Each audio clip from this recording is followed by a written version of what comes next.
Hello. So today's matchup is between these two. So we got the Rouge from 3, the Clover Knight from Silent Line, both of which are pretty similar. They're basically rifle and something else builds. Yeah, and both sort of show up partway through as sort of a semi-trader character. I mean, Huntress was just sort of hired to show up there. It kind of seems like she still views you as a trader anyway, despite the fact, crazy computer things kind of breaking everything. But Clover Knight is just kind of there to back up Cypress, which anyone backing up Cypress is clearly a bad person. So let's go ahead and call her a traitor to just humanity in general there. Alright, so let's see, so far so even. She's doing pretty decently here. I don't know why she's not using her EO pods. Both her weapon handling and her attack strategies are at least like 80%, I want to say. So she should be able to use them. I don't know why she's not. Oh well. Zor, you know these things. What gives with her not using them? Use your computer mind control powers, I don't know.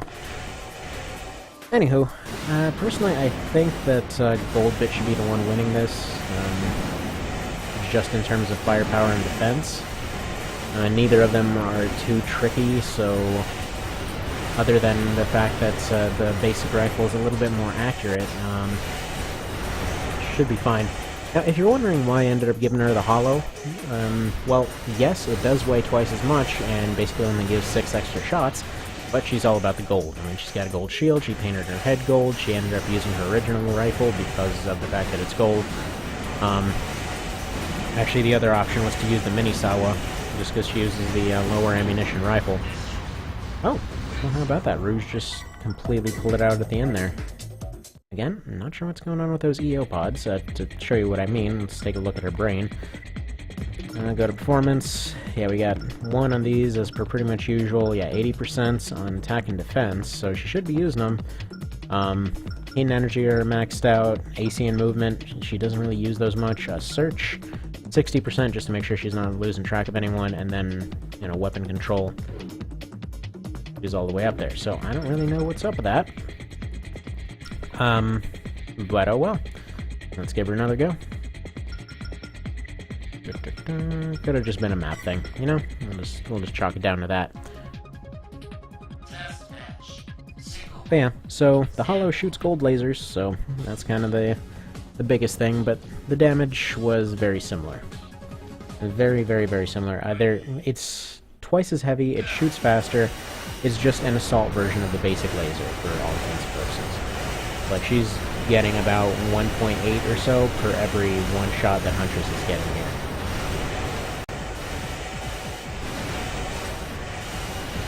Right. So that missile went a little bit special. What was that about? Looked like she fired a multi-missile, it completely missed Huntress and flew straight into the ground. It was a dud or something. There we go. She popped him out, but she wasn't firing him. What the hell is going on with you?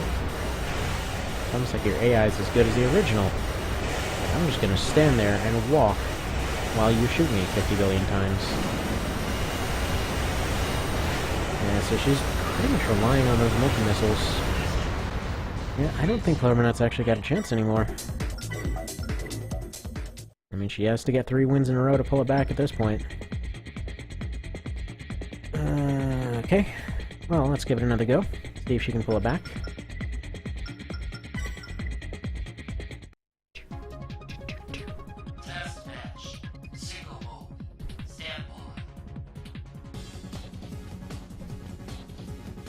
Right. Let's skip the intro. I wish you could just skip the intro entirely.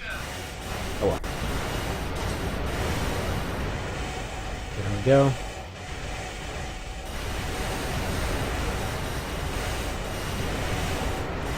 And she gets a really good early lead, but if she had been using her EOs this whole time, other than exactly when she can't actually fire them. There we go. Now she's getting some damage in. Because between the EOs and the laser rifle, she does get pretty decent DPS, but like the original, not very good at using them.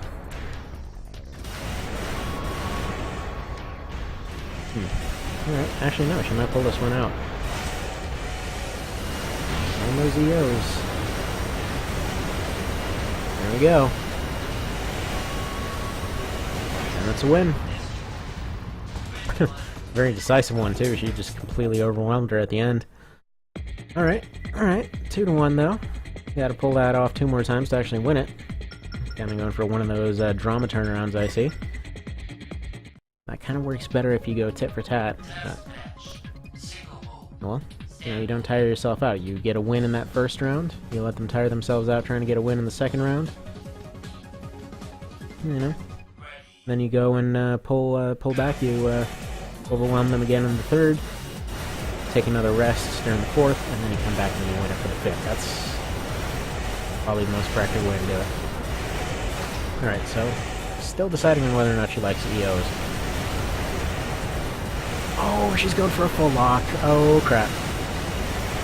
By the way, she usually goes for 12 lock on these. She does go for max lock. Wait a minute. I can't tell if that was actually leaving her lockbox or not. Unfortunately, unless you're playing manually, you can't actually see the full extent of their lockbox, so you don't know. It doesn't look like she has lock on Disruptor. But yeah, she normally goes for the 12 lock. That FCS was not available, so she went for a 10 lock instead, with pretty much the same speeds on everything. Oh, no, she's about to lose it again. Come on, these are EOs. What is your problem? Dang it, lady. Alright, well, there we go. The Rouge wins it. Don't want to call it the Rogue, dang it. So the Rouge wins it. So Huntress, and yeah, let me know if you have any other requests.